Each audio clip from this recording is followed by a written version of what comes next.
નમસ્કાર દોસ્તો, તો આજના વિડીયોમાં આપણે ધોરણ 3 ગુજરાતી વિષયની 4 એપ્રિલ 2024ના રોજ લેવાનારી 40 ગુણની દ્વિતીય સત્રાંત પરીક્ષાનું સંપૂર્ણ પેપર સોલ્યુશન જોવાના છે। એ માટે વિડીયો પૂરો જોજો, વિડીયોને લાઇક કરજો, તમારા બધા મિત્રો સાથે શેર કરજો।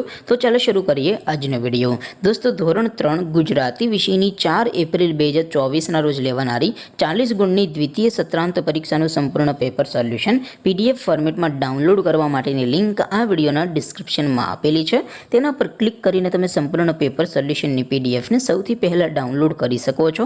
અથવા તો દોસ્તો, સોલ્યુશનની પીડીએફ ડાઉનલોડ કરવા માટે તમારે ગૂગલ ઉપર સર્ચ કરવાનું છે www.mygkguru.in। આ વેબસાઇટ તમે સર્ચ કરશો એટલે જે પહેલી લિંક આવશે એના ઉપર તમારે ક્લિક કરવાનું છે। જેવું ક્લિક કરશો એટલે સોલ્યુશન માટેની mygkguru.in આ વેબસાઇટ ઓપન થઈ જશે। વેબસાઇટ ઓપન થયા પછી તમે સ્ક્રોલ કરીને થોડાક નીચે જશો તો ત્યાં તમને પેપર સોલ્યુશન માટે ધોરણ વાઇઝ લીલા રંગના બોક્સ જોવા મળશે।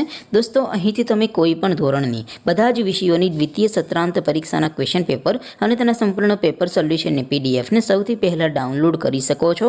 જેમ કે દોસ્તો, અત્યારે હું ધોરણ 3 માટે ધોરણ 3 વાળા પહેલા બોક્સ ઉપર ક્લિક કરીશ। જેવું ક્લિક કરશો એટલે નવું પેજ ઓપન થશે। નવું પેજ ઓપન થાય એમાં તમે સ્ક્રોલ કરીને થોડાક નીચે જશો તો ત્યાં તમને ધોરણ 3 પેપર સોલ્યુશન 2024નું એક બોક્સ જોવા મળશે, જેમાં દોસ્તો નીચે લખેલું છે ધોરણ 3 ગુજરાતી પેપર। તેની સામે ડાઉનલોડ બટન છે, તો એ ડાઉનલોડ ઉપર ક્લિક કરશો તો ધોરણ 3 ગુજરાતી વિષયની દ્વિતીય પરીક્ષાનું ક્વેશ્ચન પેપર PDF ફોર્મેટમાં ડાઉનલોડ થઈ જશે। તેની નીચે લખેલું છે ધોરણ 3 ગુજરાતી સોલ્યુશન, તેની સામે પણ ડાઉનલોડ બટન છે, તો એ ડાઉનલોડ ઉપર ક્લિક કરશો તો ધોરણ 3 ગુજરાતી વિષયની દ્વિતીય પરીક્ષાનું સંપૂર્ણ પેપર સોલ્યુશન PDF ફોર્મેટમાં ડાઉનલોડ થઈ જશે। તો દોસ્તો, આવી રીતે તમે ધોરણ 3ના બધા વિષયોની દ્વિતીય પરીક્ષાના ક્વેશ્ચન પેપર અને તેના સંપૂર્ણ પેપર સોલ્યુશનની પીડીએફને www.mygkguru.in આ વેબસાઇટ પરથી ડાઉનલોડ કરી શકો છો। તેમ છતાં કોઈ ક્વેરી હોય, કોઈ પ્રશ્ન ન સમજાતો હોય તો નીચે કોમેન્ટ કરીને પૂછી શકો છો। અધરવાઇઝ આપણે નવા વિડીયોમાં મળીશું, ત્યાં સુધી રજા આપો। આવજો દોસ્તો, જય હિન્દ, વંદે માતરમ।